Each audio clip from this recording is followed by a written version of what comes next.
Selamat pagi para netizen dimanapun kita berada, salam inspirasi bagi kita semua. Ini menarik ya dari mungkin dari tim lawan Pramono Ranokano soal Bang Dul ini yang kemudian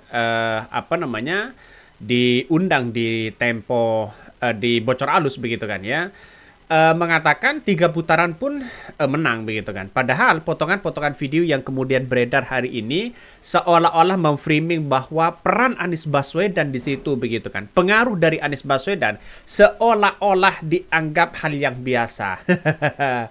Padahal kalau kita lihat ya secara utuh videonya tidak seperti itu. Dia hanya potongan-potongan dari beberapa video. Makanya kalau dalam video aslinya begitu kan ya mengatakan pengaruh dari kemenangan dari Pramono Ranokano di situ ada pengaruh yang kemudian ya yang kita lihat begitu hari ini pengaruh dari Anies Baswedan di situ begitu kan ya, ada dari Anies Baswedan, dari para ulama, para kiai, ada dari Ahok dan sebagainya begitu kan. Artinya apa? Artinya bahwa ya dari lawan-lawan mereka nampaknya mulai agak kepanasan begitu kan ya soal bagaimana ya si Dul ini dianggap sombong ya, dianggap tidak menghargai ya pengaruh dari Anies Baswedan ya. Mulai di framing seperti itu. Tapi kalau ada yang tahu begitu kan, artinya apa? Artinya dari teman-teman dari tim Pramono Ranokano ini kan sudah tahu bahwa dalam video aslinya tidak seperti itu. Dia hanya potongan-potongan sementara yang kemudian begitu kan ya digabungkan menjadi satu. Ya, saya menganggap agak aneh di situ begitu kan. Kenapa saya menganggap agak aneh? Karena mungkin lawan-lawan mereka sudah ketar-ketir begitu kan ya, melihat dengan sosok Pramono Ranokano ini karena menang 1 putaran. Ya mau ngotot 2 putaran atau apa begitu, tapi yang jelas orang-orang kan sudah paham betul begitu kan ya. Jadi untuk warga Jakarta diketahui bahwa kemenangan Pramono di Jakarta bukan karena faktor anak abah dan ahoker ya. Emang siapa kalian? Ini komentar dari netizen begitu kan ya. Artinya apa? Artinya hal-hal kayak beginian begitu orang-orang masih menganggap wah ini apa begitu kan ya. Jadi banyak yang kemudian sudah menyebarkan framing-framing seperti itu. Bahkan Anies Baswedan sudah mengakui bahwa pengaruh dari dirinya mungkin hanya sekecil saja, ya hanya kecil aja. Tapi dari relawan, dari figur itu masuk akal sebenarnya. Tapi di framing hari ini seolah-olah pengaruh Anies Baswedan ya dihiraukan, seolah-olah pengaruh dari Anies Baswedan seolah-olah diabaikan ya karena sudah menang. Ya, ada orang yang menganggap seperti itu. Tapi kalau sudah tahu tidak mungkin percaya terhadap omongan-omongan dari lawan-lawan mereka begitu. Ya, inilah politik yang ada begitu kan. Karena beberapa kali Sidul ini ditanya masalah soal bagaimana ya kemenangan dan pengaruh dan efek Anies Baswedan yang ada di Pilkada DKI Jakarta. Nampaknya ini benar-benar nuansanya begitu kan ya mengatakan bahwa ya hal ini mungkin dari sebelah begitu kan agak panik luar biasa. Nah, kepanikan inilah yang kemudian yang menggoreng habis-habisan apa yang disampaikan Sidul ini. Padahal orang-orang Betawi di situ begitu kalau bicaranya ya kayak gitu aja ceplas-ceplos apa adanya begitu kan. Yang dianggap ya dianggap memframing seolah-olah tidak menghargai pengaruh dari Anies Baswedan atau efek dari Anies Baswedan. Padahal menurut saya pribadi biasa hal-hal kayak begituan dalam artian bahwa ya di Pilkada DKI Jakarta itu kemenangan itu karena sosok dari masyarakat DKI Jakarta menginginkan ya Pramono Ranokano mungkin sama dengan apa yang kemudian dilakukan oleh sosok Anies Baswedan. Berbeda dengan Ridwan Kamil yang hanya jualannya di situ adalah masalah soal janda. Inilah yang kemudian orang-orang bisa melihat dan bisa menganalisa sendiri begitu kan. Makanya saya pribadi sampai hari ini diambang kebingungan ya. Ngotot dua putaran. Tahu-taunya kalau sudah kalah ya kalah. Ngapain kita harus ngotot harus 2 putaran kalau sudah real count-nya sudah Pramono Ranokano menang begitu kan. Tapi saya melihat bahwa kalau Anies Baswedan mengatakan bahwa efeknya hanya kecil, tapi di detik-detik akhir sebenarnya 10 terakhir dari kemenangan Pramono Ranokano ini memang ada pengaruh luar biasa. Ada dari anak-anak abah di situ begitu didesak untuk turun ke bawah membantu Pramono Ranokano. Itu sudah jelas.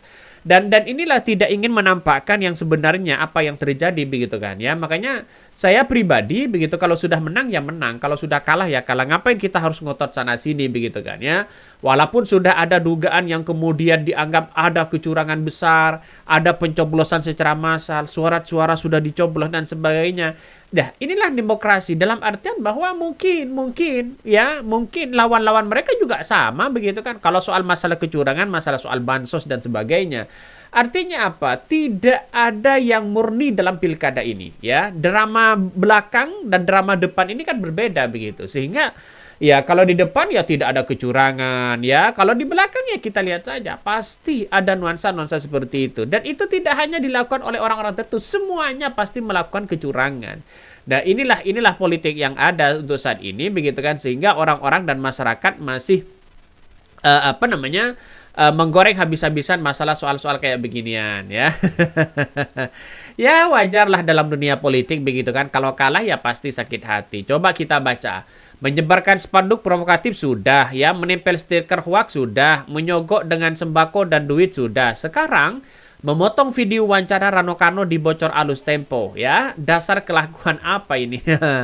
Ya nampaknya mungkin ya Mulyono sudah ketakutan besar begitu kan ya, karena nampaknya di Pilkada DKI Jakarta ini secara popularitas begitu seperti Jokowi ya, seperti Pak Prabowo begitu kan, nampaknya sudah tidak begitu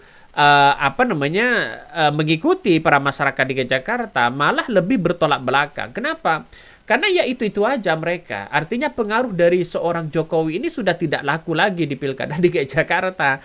Kenapa ya? Karena memainkan hal-hal seperti itu begitu kan. Dan bocor alus mengatakan seorang Jokowi ada deal-dealan dengan Ridwan Kamil ya. Apakah ini akan mempersiapkan Gibran di tahun 2029 atau tidak begitu kan. Ini masih pertanyaan-pertanyaan besar ya. Saya kira apa yang terjadi dan framing dari dari lawan-lawan mereka, saya kira mungkin nampaknya sudah tidak bisa 2 putaran ya. Coba kita baca. Rano Karno tegaskan kemenangan Pramono Rano Karno bukan faktor Anies dan Ahok. Nah, sudah deal kan di situ begitu kan. Artinya apa? Dari figur sendiri, dari masyarakat sendiri. Rano Karno mengklaim kemenangan Pramono Rano Karno bukan karena faktor Basuki Cahayapurnama atau Anies Baswedan. Ya, Rano mengklaim akan tetap menang walaupun dilakukan 3 putaran di Pilkada Jakarta. 3 putaran pun saya tetap menang. Ya, siapin aja lu bisnis yang gede. Mereka nggak akan sanggup 1 putaran. Kubu Ridwan Kamil Suswono dan Rano Karno akan berusaha melakukan 2 putaran di Pilkada Jakarta. Ketua DPP mereka berusaha 2 putaran, tegas Rano. DPP PKS Mardhani Alisera mengakui dukungan ex-Gubernur Jakarta Anies Baswedan membawa elektoral yang membuat perolehan suara Pramono Rano Karno unggul di Pilkada Jakarta 2024. Namun Mardhani menilai PKS sebagai partai harus melepas ketergantungan kepada ketokohan sosok tertentu demi kemajuan partai. Justru PKS ini yang blunder. Kenapa? Karena dari semua partai apapun harus ada tokoh yang dipandang. PKS kalau ingin ingin suaranya banyak nanti di parlemen harus ada tokoh yang dipandang. Siapa mereka?